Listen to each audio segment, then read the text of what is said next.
Olá pessoal, tudo bem? Sejam bem-vindos à continuação da nossa aula sobre Era Vargas. Neste bloco nós vamos falar sobre o governo constitucional. Então, a partir de agora, o Vargas não pode fazer qualquer coisa, né? Agora, ele tem ali suas atribuições limitadas por uma Constituição, assim como os deputados, os senadores, né? O Poder Judiciário, tudo está delimitado pela Constituição, aprovada em 34. Lembrando que essa é a nossa terceira Constituição. A primeira é a de 1824, né, que dura aí durante todo o Brasil do Segundo Reinado, e do primeiro também, né, e do período regencial, então basicamente quase todo o século XIX. A segunda é a da Primeira República, né, a Constituição de 1891, e a terceira é essa daqui, a Constituição de 1934. Beleza? Tranquilo? Essa é uma Constituição que foi promulgada, ou seja, ela foi aprovada pelos deputados eleitos, né? Assim como também foi, né, a nossa Constituição de 1891, e a gente pode destacar aqui alguns pontos, né, que foram aprovados por essa Constituição. A Constituição de 34, ela reforça a questão do voto secreto e do voto feminino. E da Justiça Eleitoral. Essas três coisas já haviam sido asseguradas 2 anos antes pela aprovação do Código Eleitoral de 32, mas foram referendados aqui pela nossa Constituição de 34. Beleza? Além disso, a Constituição de 34 reconheceu alguns direitos trabalhistas, como, por exemplo, direito ao salário mínimo, jornada de trabalho de até 8 horas diárias, férias anuais remuneradas, indenização na demissão de justa causa, sem justa causa, perdão, além de proibir, né, o trabalho infantil, aí, considerando que infantil seria os menores de 14 anos. Então, a gente pode dizer que a nossa Constituição de 34, ela reconhece alguns direitos sociais. É a primeira Constituição da história do Brasil a reconhecer direitos sociais, tá bom? Isso é importante, então. Bom, além disso, né, há aqui também o que a gente pode destacar como nacionalismo econômico. Essa Constituição vai dizer, olha, as riquezas naturais do Brasil, né, como jazidas minerais, né, quedas d'água, são propriedade do Estado, tá bom? E elas só podem ser exploradas pela iniciativa privada se o Estado permitir. Então, nesse contexto aqui, o Brasil já está descobrindo alguns poços de petróleo. Concebe-se aqui que esses poços só podem ser explorados pela iniciativa privada se o Estado permitir que isso aconteça, porque é uma riqueza subterrânea, é uma riqueza nacional, portanto, beleza? Ah, está debaixo da minha propriedade, não interessa, né? Está no subsolo e o subsolo é considerado patrimônio nacional, tá bom? É do Estado, portanto. O ensino primário obrigatório, né, foi colocado aqui também. Beleza? E foi gerido pelo Ministério da Educação e da Saúde, que foi criado em 30. Temos também a eleição indireta do primeiro presidente. Atenção, essa Constituição decidiu que os deputados que haviam sido ali escolhidos, né, eleitos, até para escrever a Constituição, eles próprios elegeriam o primeiro presidente, né, desse novo período. E adivinha quem ganhou? O Vargas, tá bom? Então aqui a eleição foi indireta, não é o povo que está votando, né, no novo presidente, no presidente que vai governar o país aqui neste período constitucional. É o próprio Congresso, né, são esses deputados da Constituinte. Então essa primeira eleição, ela foi indireta, mas as eleições seguintes, né, a Constituição estabelecia que elas seriam, né, o presidente seria escolhido pelo voto direto, ou seja, o povo escolheria, tá bom? Só essa primeira aqui que, no final das contas, era o próprio Congresso. Bom, o Vargas, então, assim como os futuros presidentes que supostamente iriam sucedê-lo aqui neste período, ele só tem agora 4 anos de mandato, tá bom? E o cargo de vice-presidente aqui foi extinto. Não existe vice-presidente aqui no governo constitucional, beleza? Então o Vargas está assumindo aqui em 34. A ideia é que em 38 ocorresse, então, novas eleições para poder substituir o Vargas, tá bom? Aí seriam eleições em que o povo escolheria o novo presidente do Brasil. Bom, temos aqui também a eleição de parte dos deputados da Câmara, né, de maneira indireta. Então vamos supor, né, que a Câmara dos Deputados tem aí 100 deputados federais. Desses 100, 20 deles, tá? Tô criando um número aqui hipotético, tá? O restante deles, né, 80 deputados vão ser eleitos pelo voto direto. Então o povo vota, eu quero que aqui no meu estado, né, seja o Zé das Couve o nosso deputado federal. Beleza, você vai lá e vota no Zé das Couve. Só que parte das cadeiras aqui, né, da Assembleia, o deputado não é eleito assim. Ele vai ser eleito pelos sindicatos. Os sindicatos vão eleger os seus representantes na Assembleia. Tanto os sindicatos dos trabalhadores, como também sindicatos patronais, dos patrões, tá bom? Dos empregadores. Então, parte da Assembleia os deputados vão ser eleitos de maneira indireta por meio dos sindicatos, né, dessas representações de classe, tá bom? Lembrando que isso é algo que só existe nessa Constituição, não existe nas outras não, tá bom?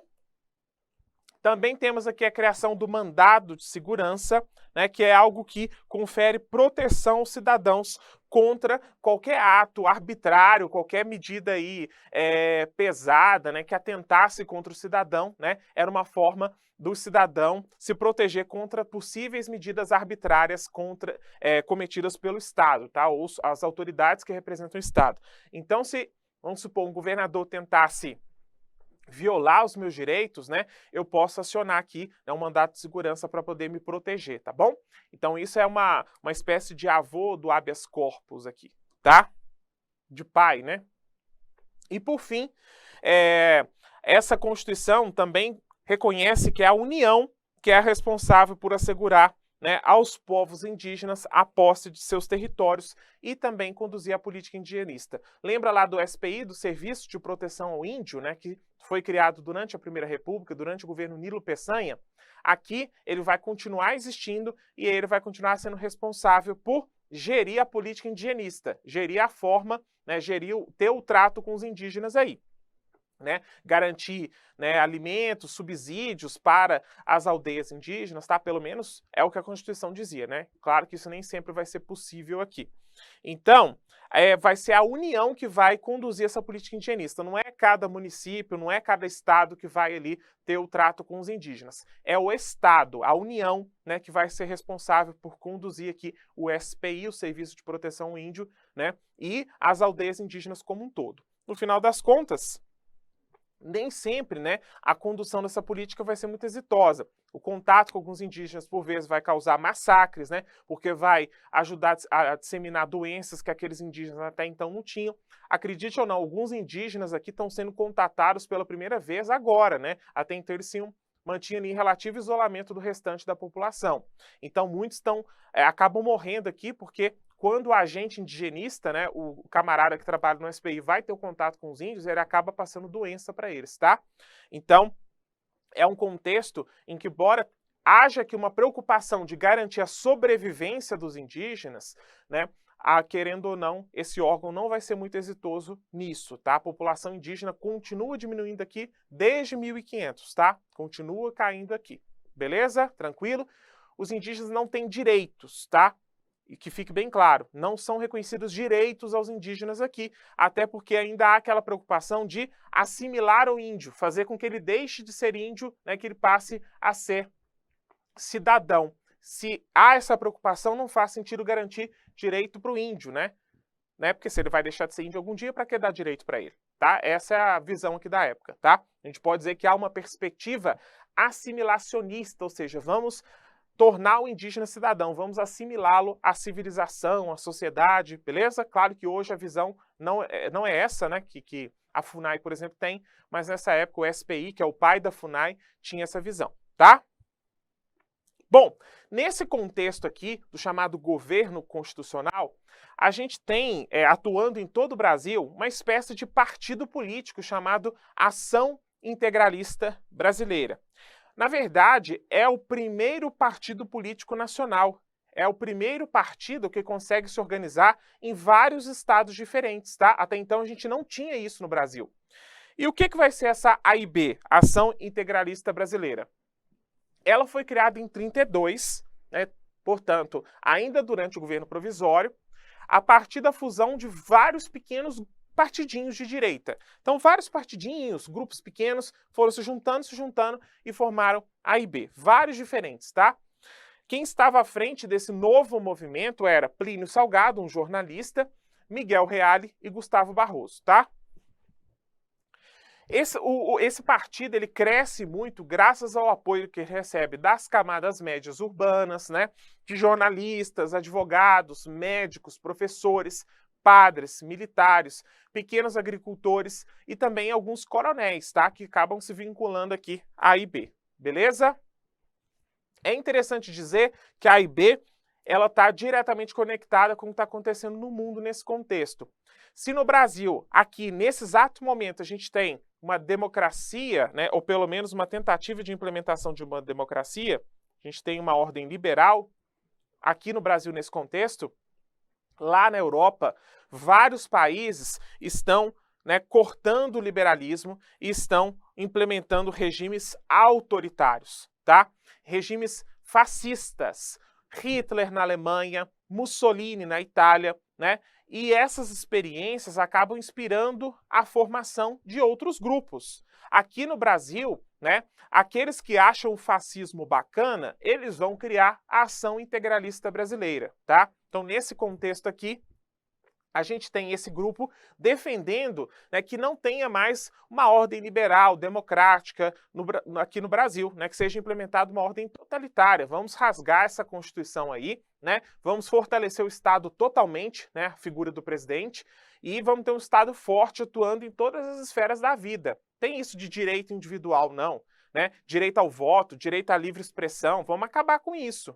Na concepção deles tinha que riscar todos os direitos, tá? Todo mundo tem que agir a partir de agora de acordo com o que o Estado quer, né? Porque o Estado vai agir em nome de todos. Essa era a visão que eles tinham, tá bom? Então eles são antiliberais, eles não acham que as pessoas têm direitos individuais, direito à livre expressão, direito à liberdade de pensamento, nem pensar você pode individualmente, tá? E eles também são anticomunistas, porque agora lá na Europa nós temos a Rússia e vários outros países adotando, né, regimes socialistas. Eles temem que isso se espalhe para cá, né, até porque tem partido comunista aqui também. Então eles têm um forte discurso anticomunista. Bom, atuando nesse contexto, A e B, eles têm um lema que é a síntese, né, o resumo das principais ideias deles, que é Deus, pátria e família. Né? Essa é uma redução para as três coisas, né, as três principais características aqui da IB. Eles têm um forte discurso religioso, um discurso católico mesmo, né? Ao mesmo tempo que eles ressaltam a pátria, eles defendem o Estado integral, ou seja, né, um Estado que suplante, que extermine as diferenças. Então, para que ter vários partidos? Tem que ter um só, a Ação Integralista Brasileira, né, que vai representar os interesses de todos. Não precisa de ter mais de um partido. Para que ter sindicato? Né, vamos riscar sindicato aí também. Né? Só precisa aqui do Estado controlando tudo. Então, eles acham que essas diferenças, né, essas diferenças políticas, né, tudo isso tem que ser exterminado aqui, tá? E eles também defendem a família, porque eles acham que a família é a base do Estado, tá? É a base da sociedade. Então, essas três coisas são a síntese do pensamento da IB. A IB cresceu muito graças aos símbolos, às imagens que eles usavam aqui para poder atrair pessoas, até porque eles estão lançando candidatos aqui, tá, para concorrer a vereador, a deputado, tá bom? Esse partido vai crescer muito, principalmente em São Paulo e no Paraná. Eles têm, então, eles copiam muita coisa lá do nazismo e do fascismo do Mussolini lá na Itália, né? Lá no nazismo, quando eles vão saudar Hitler, eles falam Heil Hitler, né? Aí aqui eles vão dizer Anauê, que significa em tupi, você é meu irmão. Por que tupi? Porque eles pegam aqui tentam criar um sentimento nacionalista, né? Eles reforçam aqui um discurso nacionalista, tá? De valorização da pátria. Então esse Anauê é dizendo eles, né, que é você é meu irmão em Tupi-Guarani, é uma espécie de atualização aí, né, de transformação da saudação nazista. Eles também, né, enquanto lá no nazismo a gente tem a suástica simbolizando, né, as ideias do regime, aqui eles criam a sigma, né? Essa sigma, que é uma letra, né, utilizada na matemática para sinalizar a somatória de termos, ela é adotada aqui para dizer, olha, nós precisamos defender o Estado integral, né, o Estado integralista que suplante todas as diferenças, tá bom? Então eles vão organizar marchas, passeatas em várias cidades do país para poder conseguir o apoio da população. Vejam que eles andam todos trajados de verde, oliva, né, uniformizados, porque eles tentam aqui ter um caráter paramilitar mesmo, né, marchando e tal, beleza? Bom, eles não estão sozinhos aqui nessa, existe um outro grande grupo aqui também tentando se organizar, que é a Aliança Nacional Libertadora, a ANL. Cuidado para não confundir as siglas aí, tá? Só que a ANL, enquanto a AIB está situada à direita, a ANL está situada à esquerda. Ela é fundada aí também por partidinhos, sindicatos, associações de esquerda, eles vão todos se fundindo ali e formam a ANL. A ANL vai ser liderada pelo Luiz Carlos Prestes. O Prestes, pessoal, aquele do tenentismo, da coluna Prestes, né? Depois que ele, né, termina a coluna, né, e sai do país, em 1930 ele adere ao comunismo e vai ser uma das principais vozes aqui do Partido Comunista, tá? Então, antes, lá no tenentismo, o Prestes, perdão, não era comunista, mas a partir de agora ele é comunista, tá? A ANL, ela defende a ampliação do regime democrático, combater os movimentos fascistas, portanto a IB, os latifúndios, né, as grandes propriedades e o imperialismo externo. Eles acham, né, que interesses estrangeiros estão aqui atrapalhando a economia, atrapalhando o desenvolvimento do Brasil, então é preciso combater essa interferência.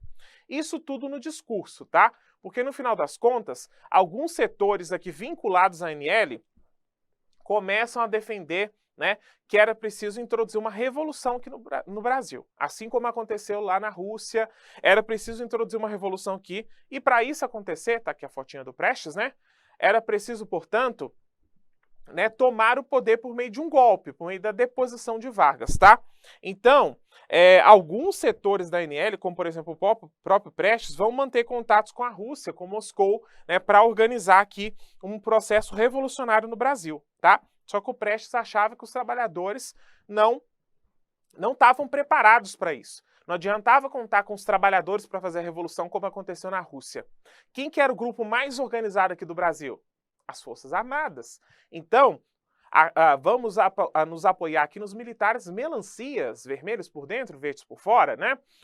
Porque eles juntos farão a condução do processo revolucionário. Porque o Prestes não era o único militar comunista aqui. Vários militares eram comunistas nesse contexto. Então, eles juntos começaram a tramar um movimento para depor o Vargas do poder e conduzir o Brasil a um processo revolucionário. Esse movimento, né, que começa a ser arquitetado em 1935, ele ficou conhecido como insurreição comunista ou intentona comunista, tá? Então, parte da ANL, não toda, tá, começou a fazer esse plano para depor o Vargas do poder. Até porque nesse contexto, o Vargas, né, que era anticomunista também, tá? Ele acaba colocando a ANL na ilegalidade. Ele fala, essa Aliança Nacional Libertadora aí não vai dar bom não. Então vamos colocar esse pessoal na ilegalidade, a partir de agora esse movimento é extinto. Quando isso acontece, né, o Prestes, juntamente com outros membros da ANL, outros aliancistas, né, começam a arquitetar um movimento, né, com apoio, né, feito aí por alguns militares de esquerda. Então, em novembro de 1935, né, alguns quartéis em Natal, em Recife, no Rio de Janeiro, foram tomados por militares comunistas para, né, depor o Vargas, né, e levar o país à revolução. Só que foi um movimento que não estava dando muito certo, né? Eles não tiveram apoio de todas as Forças Armadas, né? Não há o apoio dos trabalhadores aqui também. Foi um movimento organizado às pressas, né? Feito de maneira desorganizada. Então ele durou muito pouco tempo, né? E os comunistas rapidamente foram repreendidos aqui. Muitos foram presos, né? Perseguidos, foram mortos, tá? E em 1936, inclusive, o Prestes e a companheira dele, né? Que era envolvida também, a militante judia Olga Benário, eles foram presos. A Olga estava grávida do Prestes nessa ocasião, tá? Ela ia ser entregue aos nazistas, né, alemães, porque ela era judia, né? E lá, vocês sabem o que ia acontecer com ela, né? Ela ia ser exterminada. Só que aí, né, o governo brasileiro aceita manter a Olga aqui até ela ter a filha dela, a Anitta, e depois entregam a criança para a família da Anitta, para a família, né, do Luiz Carlos Prestes, que ainda estava preso, e a Olga, mãe da Anitta, foi deportada para a Alemanha, e lá ela morre num campo de concentração nazista, tá? Tem dois filmes muito bons para entender este período. O primeiro é o próprio Olga, né? É um filme bem legal para assistir. que conta a história dessa Olga Benário, e o segundo é um documentário que não é chato, chamado Sobral, o Homem que Não Tinha Preço, que é o advogado que vai atuar aqui para salvar a Anita Prestes, que é viva até hoje, tá? A filha da Olga com Luiz Carlos Prestes. Esse advogado, por incrível que pareça, ele era anticomunista, tá? Ele era um indivíduo da direita cristã, mas ele achou que era um absurdo, né, você mandar uma criança e a mãe dela para o campo de concentração. Então ele pelo menos conseguiu salvar a menina aqui nesse contexto, tá? Vale muito a pena ver, né, tanto o documentário quanto o filme, tá bom? Bom, veja que aqui tá todo mundo em pânico. Imagine vocês que os comunistas quase chegaram ao poder com a insurreição comunista ou intentona comunista, como ficou conhecido o movimento, já que eles tentaram tomar o poder. Por isso, intentona, mas não conseguiram, né? Então tá todo mundo preocupado. E se os comunistas voltarem ao poder? E aí o que aconteceu? Em 1937, o Vargas começou a observar que os candidatos que aconteceriam, que iriam tentar sucedê-lo na presidência da República no ano seguinte, já estavam se preparando, fazendo aí discursos, né, reunindo apoio, né, já começaram a sua campanha aqui em 1937 mesmo. E aí o Vargas fala, né, que coisa, não? Só que eu não estou pretendendo deixar o poder. Não estou pretendendo respeitar a Constituição.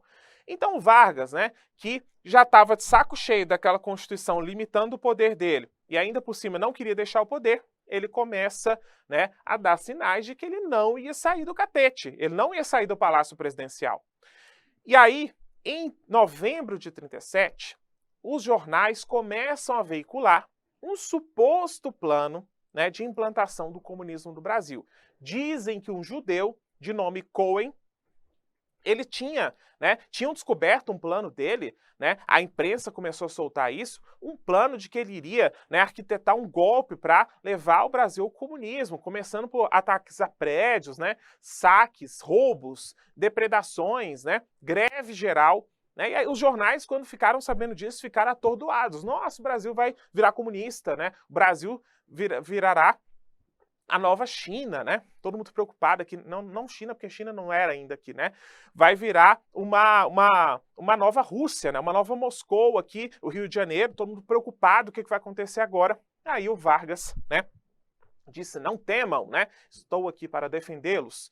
Depois de soltar aí esse suposto plano, né, o Vargas, então, resolve, né, dizer para o Congresso que ele precisava de mais poderes para conter os comunistas. Então era preciso rasgar a Constituição, o que o Congresso aceita, né? O Congresso é fechado aqui, né? O Vargas, a própria imprensa apoia, né, esse reforço das atribuições de Vargas, e aí as eleições seguintes foram canceladas, o Vargas vai continuar no poder, e o Vargas agora, né, suspende o Congresso, né, manda todos os deputados e senadores para casa, agora não tem mais Congresso Nacional porque eu preciso conter os comunistas. Só que tudo era mentira. Só em 1946 que eles souberam que esse plano Cohen não era de verdade.